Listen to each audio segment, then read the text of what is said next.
Hello everybody, welcome to Crafty Soup. My name is Misty. Today I have the challenge to create a project with my scrapbooking supplies that is not a scrapbook layout. And so I'm curious, do you ever create projects with your supplies that are not layouts? Leave me a comment and let me know. And before we get to this quick process video on the project that I have for you, if you stick around to the end of the video, I do have lots more examples from over the years of projects that I have created to give you plenty more ideas. So let's go ahead and get started with the process portion of today's video. When I got this challenge, I knew I wanted to replace this ugly sign that I put on my door when I'm doing voiceovers to keep my family out with something much prettier and much lovelier. And I totally have the supplies to do that in my kit. So I did pull out my Counterfeit Kit Challenge kit for this month. And the first thing I'm going to do is sort through my papers, because this is mostly going to be a paper sign that I will hang up with some twine in the end.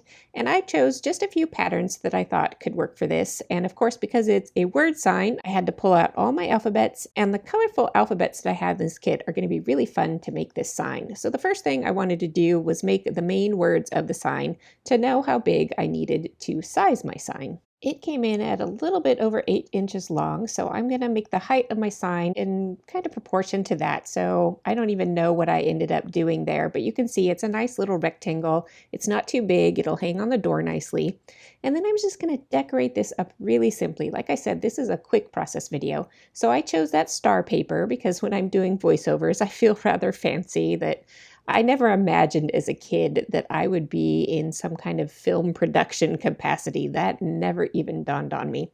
So having these stars on there is the fun of being able to do this kind of work in these YouTube videos. So I thought that star paper was a lot of fun. And then I chose a stripe paper that had pops of color because that will go with my alphabets and also add just a little bit more pizzazz to this sign. So I am going to frame my words top and bottom with kind of a 1/3, 2/3 design principle, where the top portion of my frame is about 1/3 the size of the frame and the bottom portion is about 2/3 the size of the frame. And with that down, I decided to go ahead and add some extra glue to these alphabets because I know they won't hold up to a lot of handling over time, which this sign will get plenty of. So if you're going to do a sign, be sure to use plenty of adhesive to keep things in place and long lasting. I do add the top words in a different font here that says shh before the word voiceover because I do have to make sure that people know that I need some quiet so I don't pick up a lot of background noises.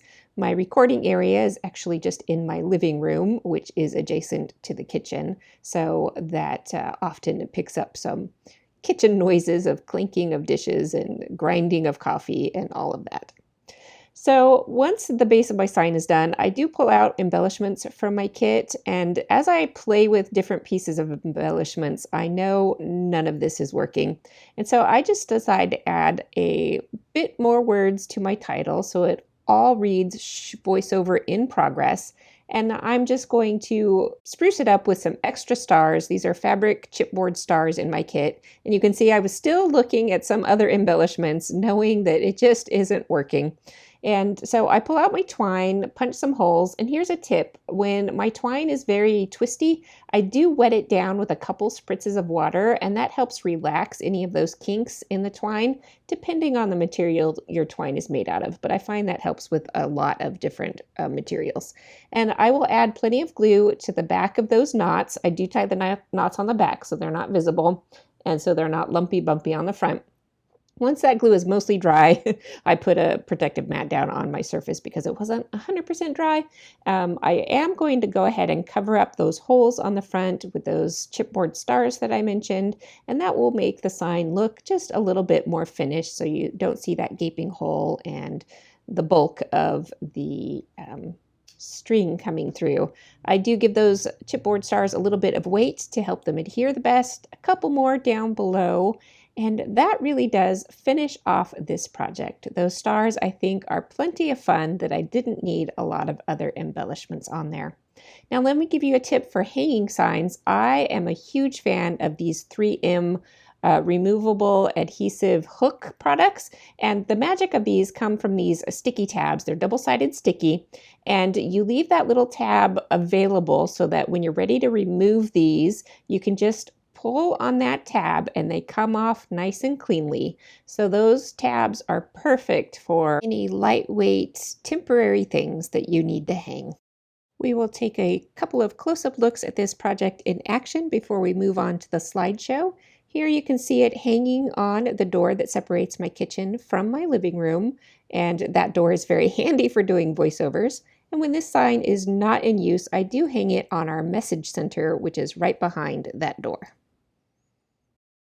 All right, let's take a look at a few other ideas. I just want to warn you that some of these photos are very old and my style has changed a lot since then.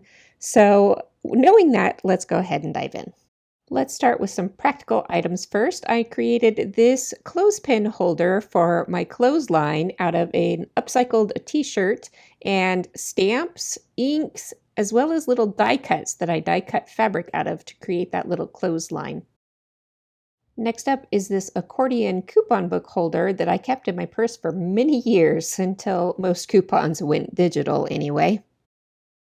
This one was a little less about paper, but I did use my Cricut to cut all of those letters out of paper, double stacked the letters, and then painted over the top of them to create very tidy signs that I didn't need any art skills for. I've even created little jewelry items out of my scrapbooking supplies, including these hair clips. Now they don't last forever, but any things like pearls or rhinestones and such can be removed and reused. Once your jewelry wears out, you can create new ones or just repurpose the gemstones back to your crafting supplies. Moving on to another category, I've created lots and lots of party decorations over the years. And speaking of parties, I've created lots of gift boxes, pouches, bags, as well as gift bows, and that one is a much newer project. I do have a process video on that one that I'll link you up to. I've also created frames as gifts. This one was completely out of paper and cardstock that was easy to fold flat and mail in the mail for a Mother's Day gift. I've also created fancier frames by decorating up a plain wood frame with lots of stenciling and lots of layered flowers. Those frames make awesome decorations for your home, and I have made so many decorations over the years for various holidays, from Valentine's Day to Easter and on into winter and Christmas time. This one is actually made with vellum, inks, stamps, and a battery-operated votive candle to create a lovely decor piece for some winter ambiance.